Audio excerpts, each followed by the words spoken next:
আর অনুসরণের কারণে হদ আব্দুল্লাহ ইবনে উমর আল্লাহ হজের মধ্যে আসতেছে, রাস্তার মধ্যে এক জায়গায় নামে বসে পড়ছে।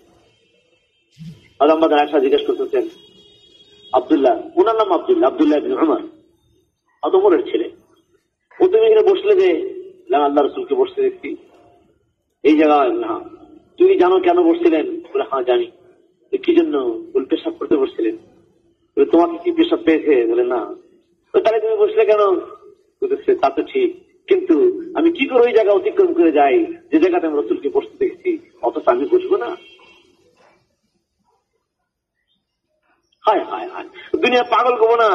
আরে আস্ত পাগল তো বলেই না কিছু। ভাইও, এই পাগল গুলার দাম কত খোদা বেকের কাছে জানে? এই অবুজ পাগল গুলার দাম কত? আপনি তো কবেন যে অবুজ নাকি এটা? আমাদের আশা কি বলতেছে তাকে? না, বলতেছে আমি রসুল সম্পূর্ণ বসতে দেখছি, আমি না বসে কেমনি জায়গা পেরিয়ে যাই। আবার এক জায়গায় উঠে পিঠে চলে যাচ্ছেন, মাথা নিচু করছে। বলে আব্দুল্লাহ মাথা নিচু করলে অতগুলো আসেই ধরে। আব্দুল্লাহ মাথা নিচু করলে বলে আল্লাহ রসুলকে ঠিক এই জায়গায় মাথা নিচু করছে। তুমি জানো কি কেন মাথা নিচু করছিলেন রসুল? হ্যাঁ। বলে কেন?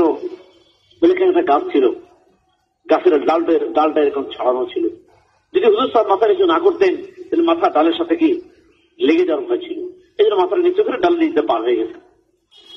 তুমি বুঝছে তো? বলে হ্যাঁ। বলে এই গাছটা কি এখন আছে? গাছটা এখন কেটে ফেলা হয়েছে, ডালও নাই গাছ নাই। বলে সেই গাছও তো নাই, ডালও তো নাই, এখন মাথা নিচু করলে কেন? বলে তা তো ঠিক, কিন্তু আমি হুজুর সাল্লামকে এই জায়গায় মাথা নিচু করতে দেখছি, আমি কি করে মাথা নিচু না করে এই জায়গা পেরিয়ে যেতে পারি?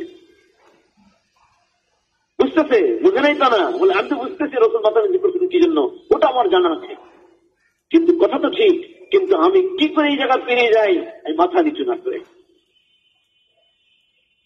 দেখছেন কিরকম নাবুজ অনুসরণ। ব্যারিস্টারি দেখে নাই নিজের, কোন ব্যারিস্টারি নেই, চোখ বুঝে অনুসরণ, যার কারণে